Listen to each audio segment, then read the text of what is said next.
नमस्कार दोस्तों, मैं डॉक्टर जे.के. यादव आप सभी मित्रों का पुनः एक बार स्वागत करता हूं अपने यूट्यूब चैनल पर। दोस्तों, आज बात करेंगे हम लो शुगर हाइपोग्लाइसीमिया के बारे में। दोस्तों, हाई शुगर हमारे शरीर को धीरे धीरे नुकसान करता ही है, लेकिन यह हाई शुगर से नुकसान जो है कुछ महीने कुछ वर्षों में होता है। लेकिन जो लो शुगर होता है, जिसको हाइपोग्लाइसीमिया कहते हैं, यह लो शुगर कुछ ही घंटों में हमारे शरीर का भारी नुकसान कर देता है। तो इसीलिए आज हम इस पर चर्चा कर रहे हैं कि आप समझ सकें कि यह लो शुगर क्यों होता है, क्या है इसके लक्षण और कैसे इससे बचना चाहिए। तो यह अक्सर जो है डायबिटीज़ के पेशेंट में होता है। जो शुगर के रोगी होते हैं उन लोगों को कभी न कभी एक बार ज़रूर हाइपोग्लाइसीमिया के से गुजरना पड़ता है, लेकिन सामान्य लोगों में भी यह होता है। तो जब भी हम भोजन करते हैं तो हमारे शरीर का शुगर लेवल जो है बढ़ता है, और उसको कम करने के लिए डायबिटीज़ के पेशेंट को जो है गोलियां दी जाती है। जो नियमित रूप से डायबिटीज़ के पेशेंट हैं, नियमित रूप से गोली का सेवन करते हैं। तो कभी कभी ऐसा होता है कि गोली तो टाइम पर ले ली, या इंसुलिन पर जो रह रहे हैं वो इंसुलिन तो टाइम पर लगवा लिया उन्होंने, लेकिन कुछ कारणों की वजह से, जैसे कंस्टिपेशन ज़्यादा होता है शुगर के पेशेंटों में देखा जाता है, या अपच हो गया, या कुछ पेट की बीमारी हो गई, चाहे ऐसे ही हल्का बुखार हो गया, तो उनको जो है भोजन की इच्छा नहीं होती है। तो जो है बहुत कम मात्रा में भोजन करते हैं, या भोजन लेट से करते हैं।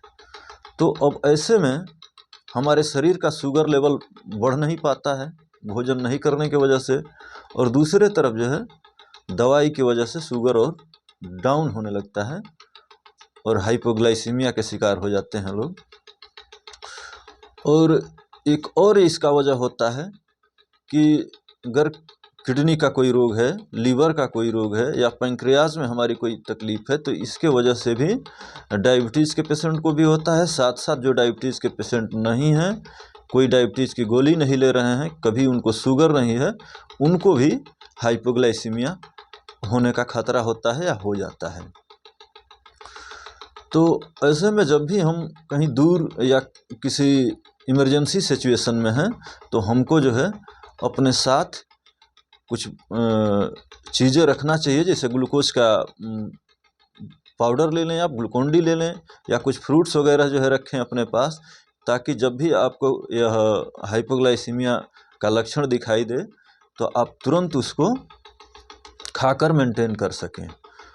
या आप जो है बहुत ज़्यादा वर्क करते हैं, एक और इसका कॉजेज या रीज़न होता है, जैसे हम कभी पैदल नहीं चलते हैं, या अपने घर से दुकान हो या ऑफिस हो या कहीं पर भी जाना आना होता है, तो हम बाइक या कार का सहारा लेते हैं।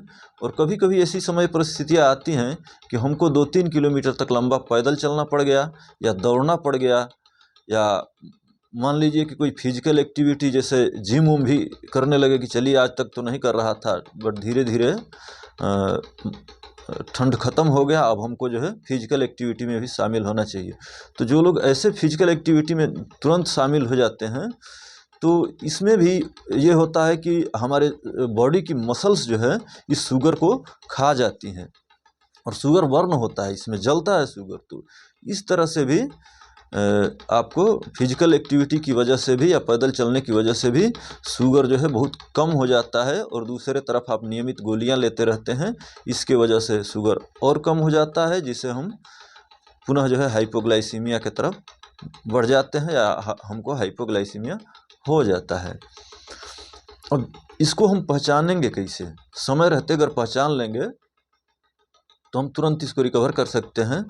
तो जब भी यह हाइपोग्लाइसीमिया होता है तो हाथ में जो है कंपन होती है, हाथ हमारा कांपने लगता है।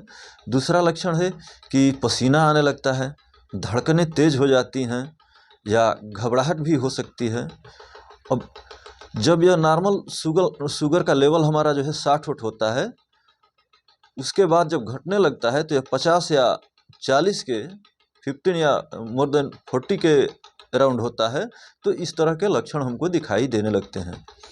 इसके बाद जब थोड़ा कुछ और शुगर डाउन होता है तो हमारे शरीर में जो है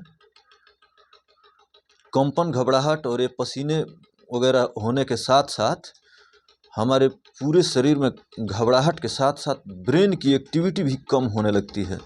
हमारे शरीर में सबसे अधिक ऊर्जा का स्रोत जो है शुगर से ही मिलता है और शुगर के कमी के कारण हमारा ब्रेन जो है धीरे धीरे अपना वर्क बंद करने लगता है या स्लो होने लगता है।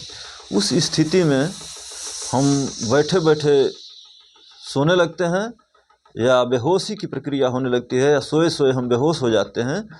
इस तरह के गंभीर सिचुएशन हो जाता है और उस स्थिति में जब हम डॉक्टर के पास जाते हैं तो डॉक्टर भी इसको पहचानने में कभी कभी कन्फ्यूजन हो जाती है। वो सोचते हैं कि हार्ट के वजह से हुआ होगा या बीपी बढ़ जाने की वजह से बेहोशी हो गई होगी। तो ऐसे में जो है आदमी मिसगाइड हो जाता है और कई अनावश्यक जांच भी हमको कराने पड़ सकते हैं जिसकी कोई ज़रूरत नहीं है, जैसे सीटी स्कैन हो गया, एमआरआई हो गया या कोई और भी ईसीजी कराना हो गया। तो इस तरह के तमाम जांचों का भी रिकमेंड कर देते हैं डॉक्टर साहब लोग। तो आपको जो है यह हाइपोग्लाइसीमिया को पहचानना चाहिए। और एक और सिचुएशन होती है इसमें जिसको हम कहते हैं अनअवेयरनेस हाइपोग्लाइसीमिया। यह अत्यंत घातक होता है, बहुत घातक होता है। यह इसलिए कि जो भी काफ़ी लंबे समय से डायबिटीज़ के पेशेंट हैं उन लोगों में देखा गया है कि नर्वस सिस्टम जो है काफ़ी कमज़ोर हो जाता है, जिसको हम नर्वस सिस्टम कमज़ोर हो जाता है उसको हम न्यूरोपैथी कहते हैं। तो न्यूरोपैथी हो जाने की दशा में उस शुगर के पेशेंट को जब हाइपोग्लाइसीमिया होता है या शुगर लो हो जाता है तो ये नॉर्मल सिचुएशन जो मैंने पहले बताया कि पसीना आना या घबराहट होना या धड़कनें तेज होना, यह सब कोई सिम्टम्स जो है दिखाई नहीं देता है। उनको डायरेक्ट जब ब्रेन में शुगर की मात्रा कम हो जाती है और धीरे धीरे उनको जो है बेहोशी होने लगती है, बेहोश हो जाते हैं, या कहिए कि झटके भी आने लगते हैं, झटका आने लगता है, या कोई इस तरह से एक्टिविटी करने लगता है आदमी जैसे बहुत ज़्यादा शराब पी रखा हो, कोई हंगामा करने लगता है, कुछ उल्टा सीधा जो है बोलने लगता है। तो इसको भी अब डॉक्टर के पास इमरजेंसी सिचुएशन में जब लेकर के आप जाते हैं तो इसको समझने में चूक हो जाती है।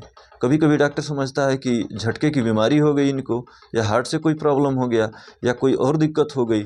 तो इसलिए शुगर के पेशेंट और साथ साथ जो है उनके फैमिली मेम्बर को भी यह जानना बहुत ज़रूरी है कि हम अपने हाइपोग्लाइसीमिया को पहचानें और डॉक्टर के पास ले जाने के बाद तुरंत आप उसको जो है सही तरीके से बताएं कि हाँ ये इंसुलिन लेते हैं या डायबिटीज़ की गोली लेते हैं, इतने लंबे समय से इनको डायबिटीज़ है, ताकि आपके डॉक्टर को ये हाइपोग्लाइसीमिया को पहचानने में मदद मिल सके और अविलंब समय रहते ही अपना पैसा और मरीज़ का जान भी आप सुरक्षित बचा सकें।